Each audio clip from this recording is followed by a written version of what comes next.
Today we're going to be looking at unpopular football opinions, and I'm going to give you my opinion if I think we should leave it unpopular or make it a popular opinion. Let's go.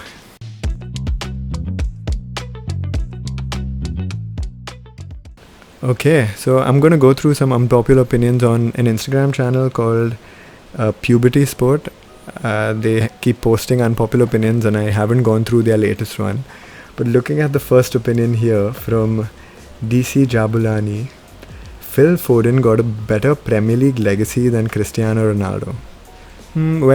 As you can see by the shirt I'm wearing, huge Manchester United fan, I would have to disagree with this opinion. I don't think that's true. Obviously, Phil Foden is still young. He has not finished his career. He's not left the Premier League yet.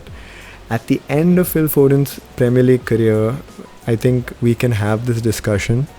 But Cristiano Ronaldo, the impact he had in the Premier League, especially during that 3-year spell from 2006 to 2009, it was immense. He won the Ballon d'Or while playing at Manchester United, so he was the best player in the world. He brought a lot of eyeballs to the Premier League too with his skills. I think the player he was at United was not the same player he was at Madrid, especially during the later years. He was very dynamic, he was full of skills, he was lighting up the Premier League. So Phil Foden's a great player. I think he has the potential to reach a world-class level and be the best in the world at some point. I feel like players like De Bruyne, players like Aguero, players like more recently Haaland as well, have had a bigger impact. Rodri, they've had a bigger impact than Foden has had on a single Premier League campaign. Last season when City won the league, he was quite an important player for sure. But I still think in another couple of seasons, if City win another couple of Premier Leagues, we could be shifting this to a popular opinion. But for now, I'm going to leave it an unpopular. Second one, Ozil was the greatest playmaker ever to play the game. This one comes from Uncle Gaddafi.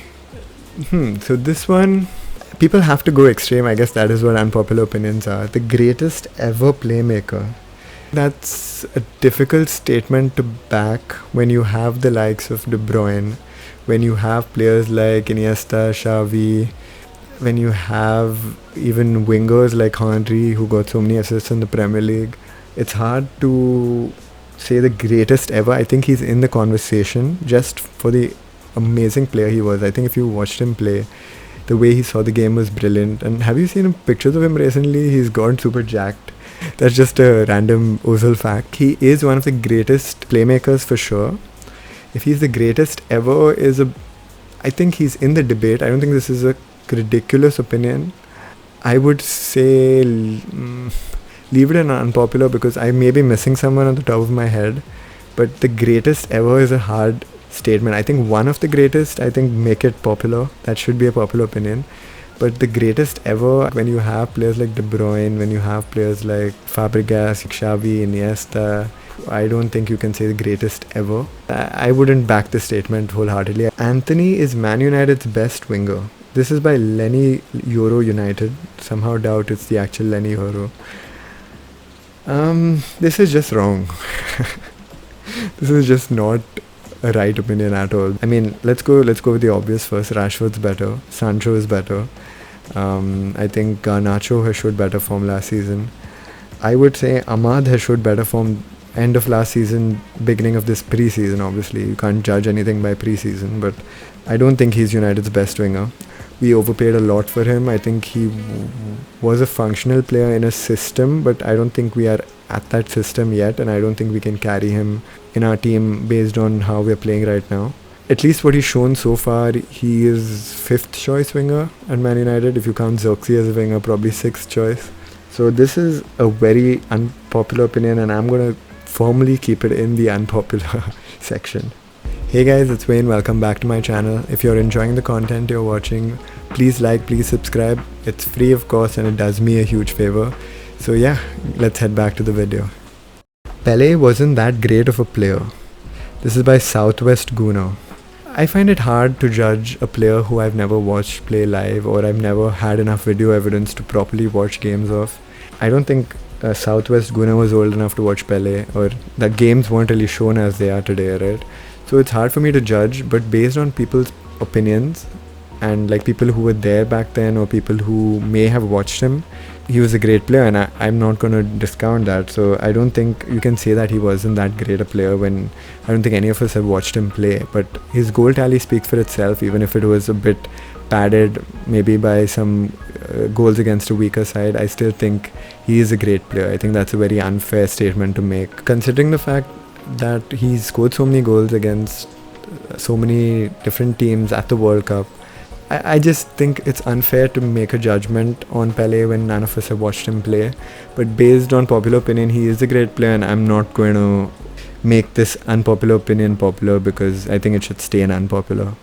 KDB equals finished. People are hyping him up for no reason. This comes in from Amlin. This is also just an untrue opinion. Why? What do you mean he's finished? He didn't have the best Euros, let's put it that way, but he was injured for most of last season, and when he came back from injury, he was brilliant for City. So I don't see where this is coming from. Like, why would he be finished? Based on what? I'm so confused. He is one of the best players in the Premier League. He creates chances for fun. To call him finished based on maybe the Euros is what they're going on, I don't think that's fair. These kind of players, they deserve some grace period just based on how good they have been in the past. Kevin De Bruyne's numbers in the Premier League are crazy. His assist numbers, his chances created. I think he's one of the best in the world still, and I don't think a bad Euros is going to change my mind. So I'm sorry, but this also stays an unpopular. Spurs have a better chance at winning a major trophy this season than Arsenal, Liverpool and Manchester United. Spurs have a better chance. I mean, the statement is laughable just based on... Actually, I think Spurs have won a pre-season trophy, so maybe they're onto something. They technically won a pre-season trophy in Japan, right? Did they win some J-League Cup? I mean, I'm going to put the name up here, but I'm pretty sure they won that. So if you're going by that, they've already done it. But if we're being serious and we're talking about major trophies, I think Arsenal are second favourites to win the Premier League after City. So I don't see how you've added Arsenal to this list. Liverpool and Manchester United is somewhat fair. I think Liverpool with Arne Slot, nobody knows how he's going to perform. Nobody knows what his tactics are. Nobody knows how the team will respond. Maybe you could say, I would say if you're putting Liverpool in this bracket and United. So the thing is with United, we are a cup team. We won 2 cups in the last 2 years, despite the fact that we were pretty bad last season. I expect us to be a bit better this season. So we are both in the Europa League actually, I'm pretty sure, Spurs and United. I would say we have a similar amount of chance of winning the Europa League. Just based on Spurs' trophy record, maybe we have a better chance. United have a better chance because we've won 2 trophies in the last 2 years, right? The fact that you've included Arsenal is confusing to me. Liverpool, if you included, it would have been a hot take, which I could make a popular take, because I would say that if you're adding Liverpool, it's a popular take, but just because we don't know what to expect from Liverpool under Arne Slot.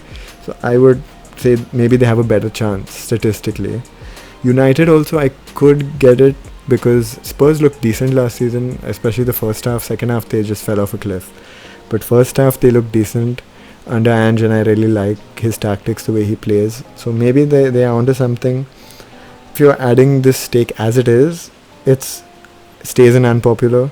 If you're keeping it at Liverpool and United, I could see why you could make the argument for it to be popular.